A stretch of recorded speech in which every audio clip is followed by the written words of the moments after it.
Today's episode is sponsored by The Dark Room.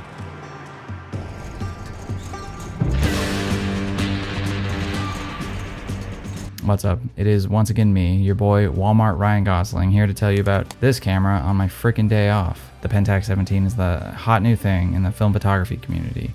But why? Well, probably because it's a brand spanking new, emphasis on the spank, film camera produced by a major camera company in 2024. What a concept. We no longer have to rely on cameras that are older than us. This all started when Ricoh/Pentax dropped an Avengers level teaser trailer accepting the call to action. They announced they were beginning a project to build a new film camera. Gotta love their honesty as well. In the videos they say, multiple times that if they hit a monumental obstruction in the build process, they're just gonna give up completely. And as somebody who gives up on things pretty easily, I kind of admire that. Obviously they succeeded and they built out the Pentax 17, which is really a huge accomplishment and means a lot to the film community. They were able to effectively source new parts and build a brand new working pipeline for a completely original camera. But I will say, going into this, I did really want to hate on this camera a lot, and I still will a little bit. It just seemed like, everything we heard about it didn't really get me very excited, and I'll explain why later. But for now, let's look at the camera in one of my famous downward zoomed in dick shots. So here's the camera.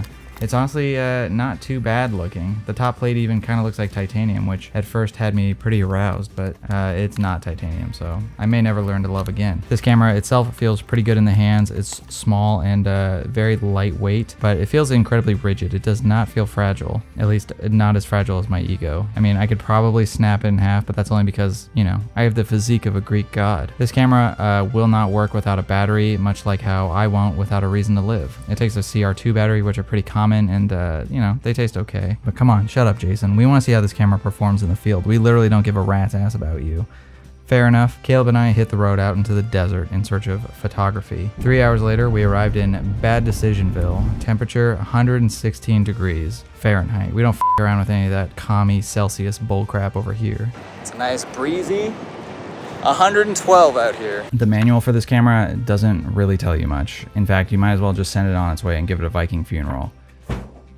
But definitely observe local fire ordinances. Trust me on that one. It does actually tell you not to expose this camera to high temperatures, which I blatantly ignored by going to the desert. I mean, come on. It also says not to expose the camera to toxic gases. So what are you gonna do? Just not rip ass around it? Hi Rico, I hope you're enjoying the video so far. So with gooch sweat from the 116 degree heat outside, making it look like we shit ourselves already, we head into the air conditioning for a quick lunch. This cafe was super photogenic. There was a ton of blue to work with, an interesting challenge for a competent photographer. Unfortunately, there wasn't one anywhere to be found, so I gave it a crack. It's very easy to load this thing. I put in some basic ass Portra 400, and then I set the ISO dial to 400 because this camera does not feature DX code reading, which I guess is a good thing for those DX code-less cartridges, but bad thing because you'll likely forget to change your ISO at least once. So up top here, you have your film advance, which like one of my nipples is tiny. Next to the film advance, you have your shutter button, and then of course your shooting modes dial. The other side, you have your exposure compensation dial, as well as your set ISO dial. Okay, that's pretty sick actually. It's rare to have some, manual around ability on something, I guess, this small.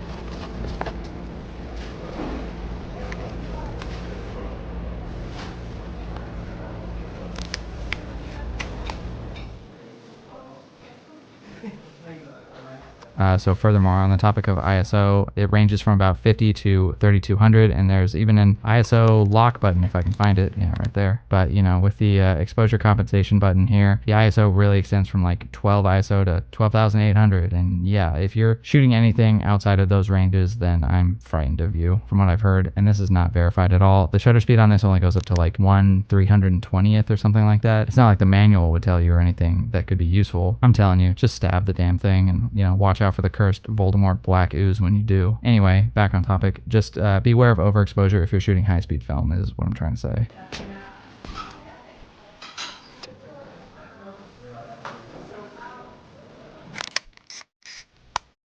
Okay, so you might have noticed a little bit of grain on these photos. So two things. One, some of the shots are backlit. That's on me. I'll tell you right now that the light meter on this camera, located right above the lens, is flawless. The user, on the other hand, is flawed. But let's talk about the other elephant in the room. This camera is half frame format. It will yield half the resolution of full frame 35mm film. Instead of 36 by 24 millimeters, it is 17 by 24 millimeters. That's why it's called the Pentax 17, which I totally understood on the first try and definitely did not need somebody to explain it to me. Half frame format is it's unique, and some people really enjoy it. Who those people are, I don't know. I've only heard about them. With half frame, you can scan the images as singles or unique pairs, often called diptychs or dick pics if you're dyslexic. But whatever, let's just call it like it is. 35mm full frame, which this camera is not, is already barely cutting it, you know, resolution wise. It works, you know, don't get me wrong, but barely, I think. Half frame means that the orientation of the photos by default is vertical. You actually have to turn the camera sideways to take a horizontal picture. It's backwards, which always gives me, you know, kind of a headache. But that might actually be related to the Gonsters that I chugged right before this to even me out. Sorry in advance if I have any back sweat. With half frame, you actually get 72 photos on a standard 36 roll of 35mm film, which is pretty economic. You're doubling the amount of shots that you get, but you're ultimately trading resolution for economy. With film prices going up, this choice definitely makes a lot of sense to the generation that just wants to take pictures and post to Instagram and do nothing else with their work, which is fine because resolution doesn't matter there. I just hope that the newcomers to film don't get too deterred by the, I guess, lower quality of the film format. Me personally, I think I'd rather just have full frame and be a little bit more picky with my shots. And also, yeah, 72 frames is gonna take a fucking lifetime to get through. Unless, of course, you have a more interesting life than me and actually have a reason to live. I mean, take photos. Anyway, after butt chugging that milkshake, except with my mouth, we left the cafe back into the heat. Are there any film photographers around? I signed like some pretty serious NDAs for this.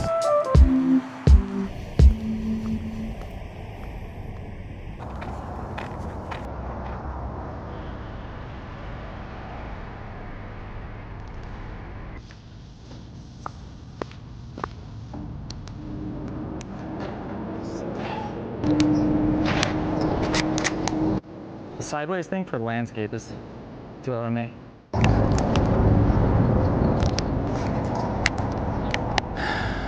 "12 shots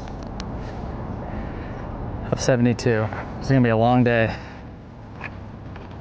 The lens on this camera is a 25mm 3.5, which is equivalent to about a 36mm lens on full frame. And it even says HD on it somewhere. Yeah, right there. Which I don't really think actually means anything to film photography, but you know, maybe I'm wrong.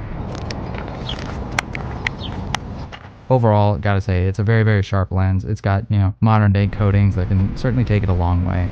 I think most people will be happy with the lens on this, you know, except of course the shallow depth of field crowd who will probably slam their fist on their desk and cry out in fake pain for f2.8.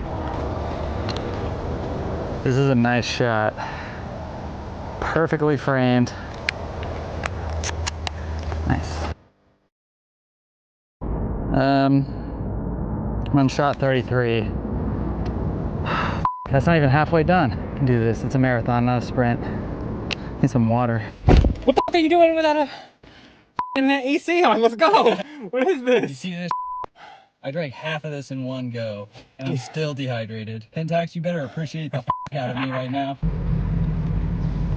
You.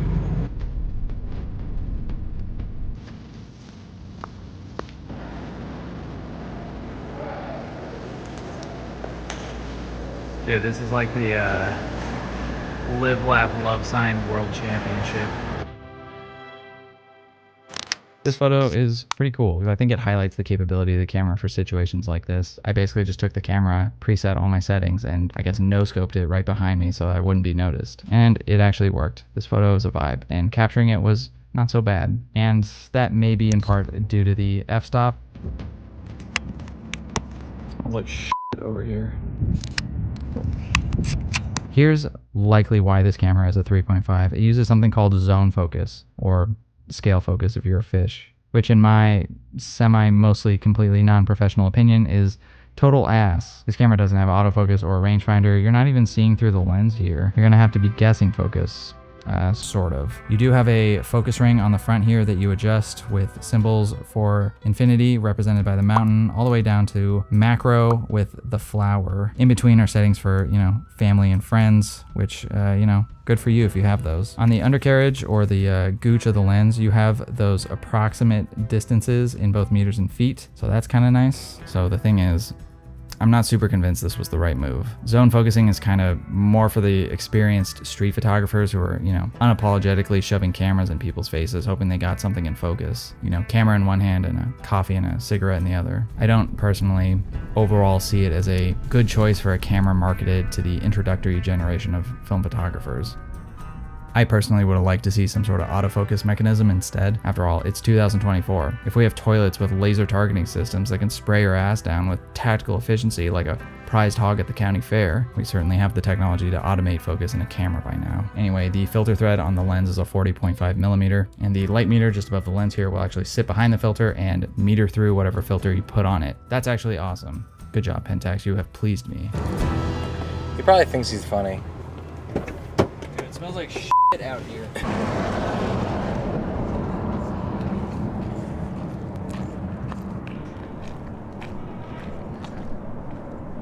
Alright, check this out. I don't know if you can see it, but there's this like bird just chilling in there.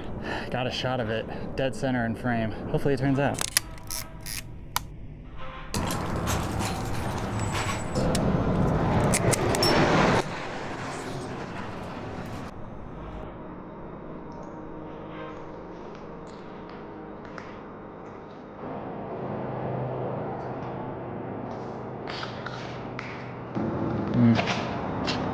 I don't know if I can get this. Maybe the shot's over there.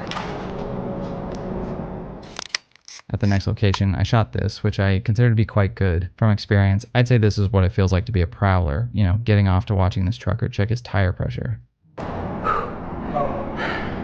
Gotta be strong. Although I am very weak.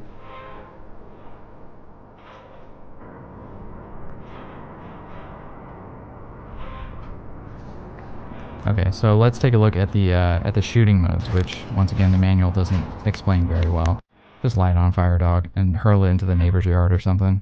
Okay, so hopefully you can see that. On the shooting mode dial here, you have the white section, which are a bunch of shooting modes where flash will not fire. And then, of course, you have the yellow section where flash will fire. And then, of course, you have this rogue, you know, auto button here where the camera just does everything for you. It decides whether or not it's going to use flash based on the amount of light, just in case you're overwhelmed with choices or something. So you also have a P for program mode in both flash modes, which the manual just calls standard and doesn't really further elaborate. That's like, I don't know, being hungry at a party and then someone comes up to you and offers you a wet hot dog that they said that they just found, but then refuses to tell you where. There's also a bokeh mode, although admittedly 3.5 on a crop format like half frame probably won't yield too much depth of field, but hey, you do you. And then of course there's bulb mode, which just holds the shutter open until you tell it to fuck off.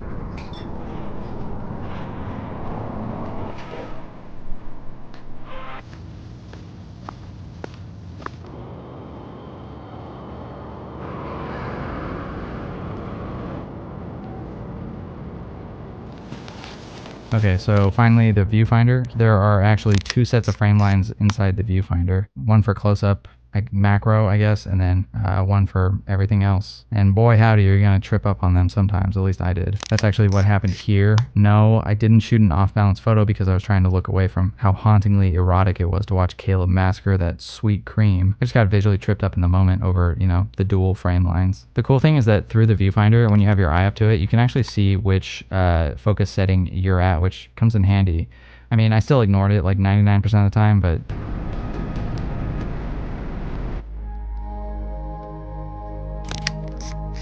additionally, there are two LEDs in the viewfinder that tell you something. I don't know. Again, the manual is no help here. The LEDs in this camera are orange and blue, and if you see them flashing like this, kind of akin to a cop car, don't worry, you're not being arrested again for lighting camera manuals on fire on a spare the air day. It's just the camera likely telling you one of two things. If both the LEDs are going plumb wild like this, you know, flashing a lot, I think that means that you forgot to advance to the next frame. That's actually a really nice feature. If the orange is blinking like this, that means that the flash is still charging up and is not ready yet. When it stops blinking, that means you're good to go. And of course, it's signaling to you that the flash is you know, gonna fire. What does blue mean? Blue flashing. I think that means there's too much light. And finally, I'm not sure about this one, but I believe the constant blue light, so not this, but just the blue light being on, it means that you're operating out of the bounds of possible exposure on this camera. I did have that pop up a few times when I was shooting something really bright, but ultimately it, you know, wasn't an issue most of the time. Portrait can handle it.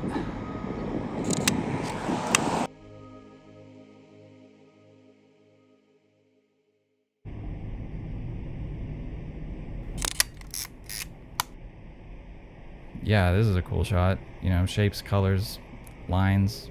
I don't know, dude. Clearly it's a shitty photo. Let's just move on.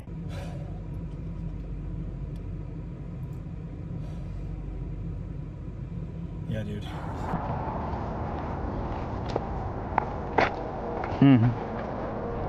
Fence. You know what?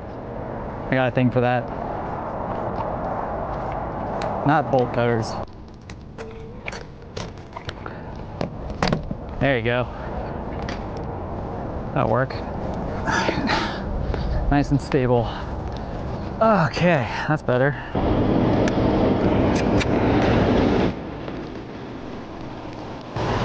All these people driving by right now are like, what the f is going on? So you just wave to them. Say, hey. So you don't get arrested. That'll be a good one.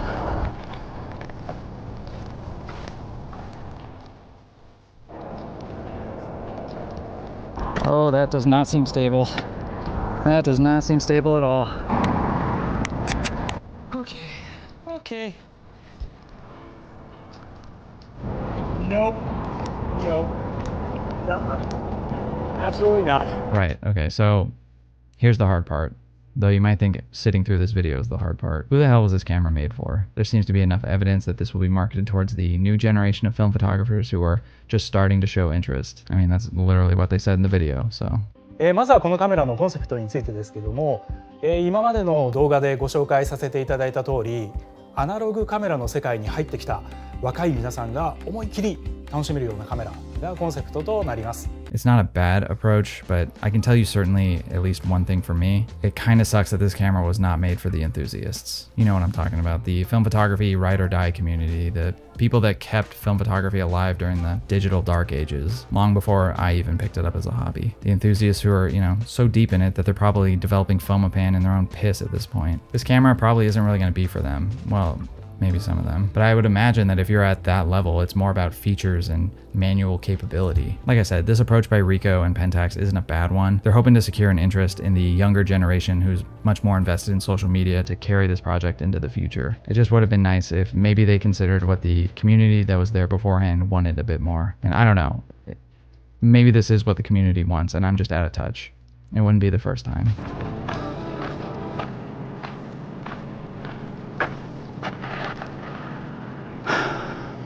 Another fence.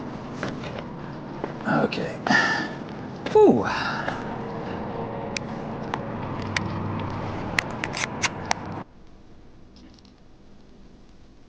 But before we wrap up this video, I'd like to quickly thank today's sponsor, The Darkroom.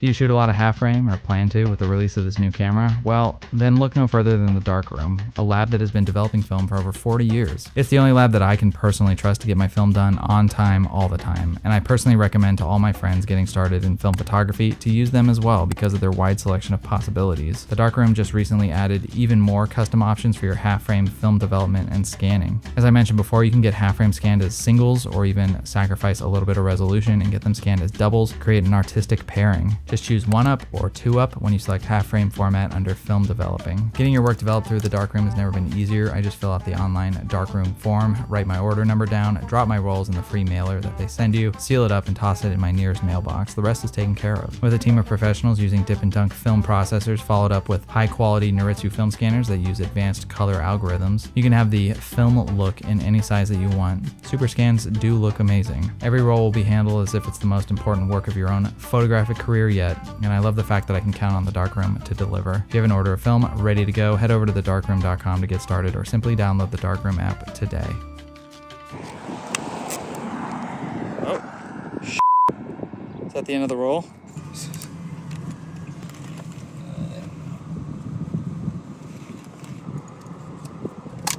So yeah, this camera is certainly at the center of the film photography's focus right now. Pun intended, you big bitch. For many years now, the film photography community has wanted a major manufacturer of cameras to step in so that we don't really have to rely on, you know, aging bodies anymore. It does make some sort of sense. There's still companies out there that made cameras during the film era that make digital cameras now, but they all ignored the call, except Pentax. And I think that's worth supporting. If for nothing else, the Pentax 17 being a brand new camera in 2024 means that it'll likely have spare parts availability, and maybe even some way for it to be serviced for many years to come, which is a big deal. I don't know how much this camera is going to cost at launch. Obviously, I'm recording this beforehand, but if you have the coin to support the project and you care about film, then why not? I think all of us in the community are pretty excited to see what happens next, but my fingers are definitely crossed that it leads to a heavier and more burdensome Pentax 673. So that's it.